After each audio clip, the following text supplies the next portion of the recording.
What if I told you that some missiles don't need a pilot, a radar, or even a plan, just the heat of your body? In the 1950s, air combat was loud, visible, and technologically primitive.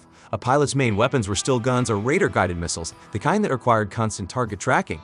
That was dangerous. The pilot had to hold the enemy in the sights until impact, staying exposed to counterattack. And that's when the idea of fire and forget appeared. Missiles that didn't need the pilot after launch. The first breakthrough came with infrared missiles. Instead of chasing a radar signal, they locked onto the heat of the enemy's engine. No radar emissions, no warnings. A classic early example was the AIM-9 Sidewinder. Developed in the US, it was the first to prove a missile could independently find its target by seeing its heat signature, and that changed everything. Now even a small fighter could disable a large strategic aircraft. From a safe distance, unnoticed with no chance for the enemy to strike back. What once seemed like a futuristic concept became the new standard of aerial warfare.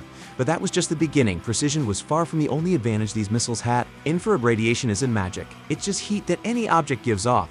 The hotter the object, the stronger the signal. In aviation, the hottest part is usually the jet engine, especially the nozzle. That's exactly what early IR-guided missiles were hunting, that over time, that became just part of the game.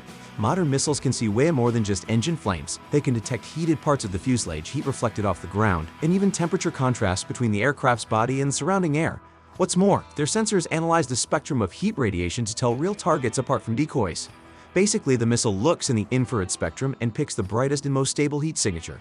But what if there's more than one hot object? That's where target prioritization algorithms come in. The missile looks for something that matches a jet aircraft: speed, direction, stable heat.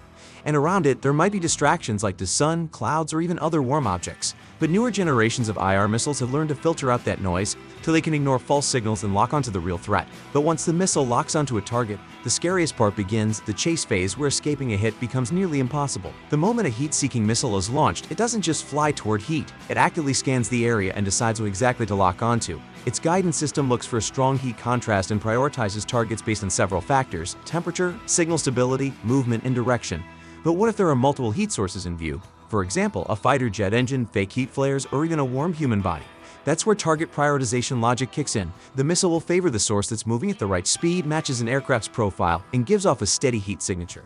But the real twist comes when the target disappears. If the missile loses its lock, it switches to reacquisition mode. It basically becomes an autonomous hunter, scanning the sky again and latching on anything that looks like a new target. And that's when the risk of accidental hits shows up. The missile might mistake a burning piece of debris for a jet, or even lock onto a heat source on the ground. Some models are programmed to self-destruct if they don't reacquire a target, but others, they just keep flying until they run out of fuel or find a new victim. And that creates a whole new problem. How do you defend against a weapon that can pick anyone, even by mistake? After launch, a heat-seeking missile usually keeps a lock on its target all the way until impact. But what happens if something goes wrong, like the target suddenly maneuvers, drops flares, or disappears behind cover? In that case, the missile doesn't stop hunting, it switches to search mode. In this mode, its sensors scan everything around, looking for a new heat source that fits certain parameters: size, temperature, movement, the shape of the heat signature. And here's where it gets dangerous. The system doesn't know if it's locking onto a military target, a civilian aircraft, a truck with a hot engine, or even a burning object. That means the missile can accidentally lock onto the wrong thing.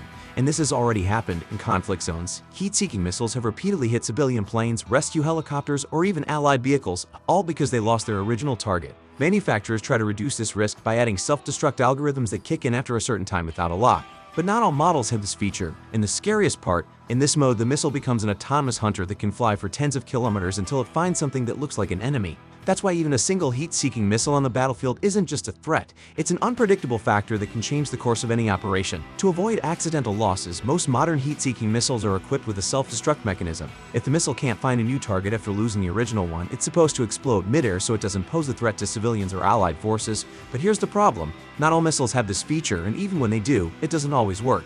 This is especially true for older models or cheaper versions that are often used in local conflicts. So what happens in that case? The missile can keep flying in search mode, blindly scanning the horizon for any heat signature. Sometimes it flies for a minute, sometimes for 5. The whole time it's a flying explosive hunting for warmth. That could be a heater in a building, a car that just parked, even a group of people. And once the missile locks onto a new target, it attacks without hesitation because its programming doesn't allow for doubt. The consequences are obvious: accidental casualties, destruction of non-military targets, and most importantly, loss of control.